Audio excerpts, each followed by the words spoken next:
Okay, I've just come from a Sunday afternoon ATU 757 meeting. Spent 2 hours of my time there. Something I really didn't want to do, but I was under the impression that there were going to be some interesting discussions about various topics. Turned out to be another routine union meeting, which is basically, from my point of view, being spoon-fed information from the officers of the union, and you don't really have an opportunity to dissect any of the issues. And it's basically, as far as I'm concerned, it's a waste of our time to go to the meetings. And I don't know. I mean, I generally don't go to these, and now I see why. But there was a couple of interesting things that happened at the meeting. One of them was that they no longer will hand out minutes, because my attempt to make them more available to other members who don't go to the meetings, and then of course I failed at that attempt, but then Chris Day picked up on that, and he published them in a semi-secure website. Anyway, they don't give out the minutes anymore because they think that's aiding and abetting the enemy. That's basically what the opinion of the union is about that. We're helping TriMet by giving TriMet numbers. Of course, I don't see that as any kind of legitimate argument. I don't, because they've already told us 1,000 times the numbers don't really mean anything. They're estimates, and they're basically irrelevant numbers. So how they put forth the argument that we're aiding and abetting the union, the company, is beyond me, but it's not surprising. I mean, anytime you say anything against the union, you're aiding and abetting the company. And I have a real problem with that.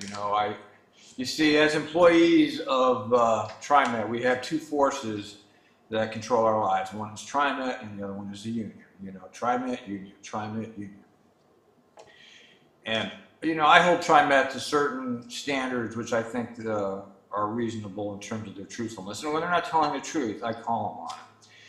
And I would expect to hold the other power over my life, which is ATU 757, to the exact same standard that I hold TriMet, okay, which is some element of truthfulness in what they're putting forth to us. And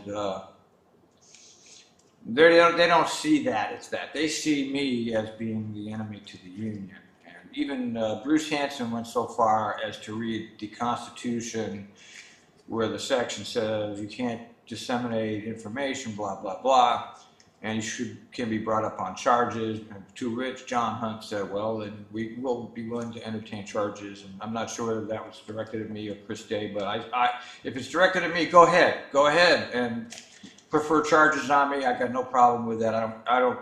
If that's what you think you got to do it, because I'm not going to be beholden as some kind of subservient slave of the Lord of the Union anymore. I'm going to be a subservient slave to the Lord of TriMet.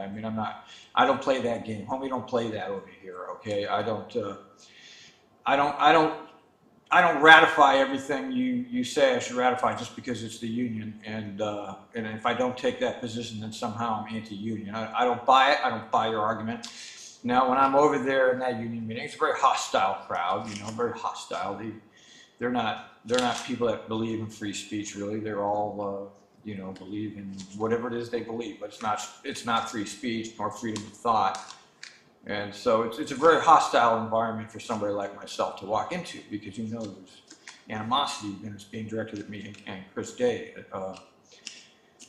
So it's hard to attend those meetings, because I'm not going. Number one, I'm not going to get any real information. And number two, I'm the target of various snide remarks by John. And I can handle the snide remarks and all that. I don't mind. I've been targeted before by many people as being like a right-wing spy, which is a complete bullshit. I believe in standards and ethics, and I don't think it's unreasonable for me to expect the same standards out of our union that I expect from TriMet. I don't buy the idea that somehow me putting that stuff up aids and abets the enemy, which is TriMet. No, I don't believe it. Bruce Peak Bruce Peak brought up the issue of, well, it talks about the grievances and the arbitration votes. And John says, yes, that's right, because if TriMet has information that says we voted no on it, then I can't go back there and basically paraphrase, I can't go back to TriMet and pretend that I have the approval from the union members to arbitrate this. So, you know, what he's saying is that he goes into the management meetings with these disciplinary procedures and pretends that the union members may have actually approved an arbitration when in fact they haven't. And I would be actually insulted by that, because if the members have voted no on it, that means no. Okay, no. Well, who do you think you are, John, to go against the members at that point? Okay, we voted no. Don't arbitrate. It's over. So basically, you're doing the thing that we voted no on if you're continuing to arbitrate.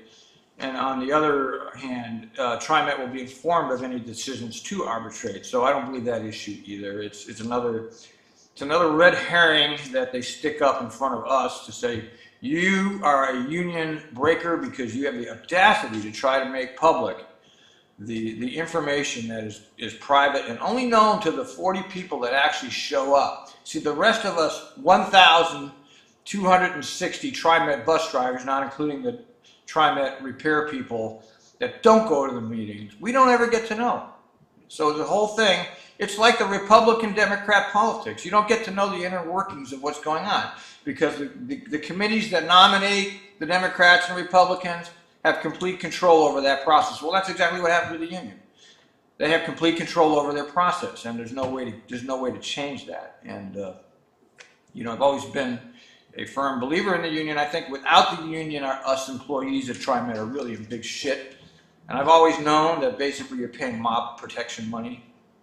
And since Chris Day was looking into all these issues, I became more aware of some of the problems here, because he was looking into this stuff and I was looking at the same information that he was doing. And there's issues there that need to be discussed, but there's no way we're going to go anywhere with that. And I think that Chris should be aware of that at this point. You can't budge the immovable bureaucracy. At least TriMet, as hard as they've been on me, they've been less hard on me than the union in terms of how they're treating me, okay, you know, with threats, etc. I will say for the record that I don't believe I have put anything out that is damaging to the union, and any claims that I have damaged the union are just fabricated. You know, they're just made up. You're living in a fantasy world if you think any of that stuff that you're giving us, even that you're giving the members here, is actually secret, because you're not giving us the information. We know you're not giving us the information. But even the fact that you don't want us to publicize any of the fake information, well, that says a lot about our union, doesn't it?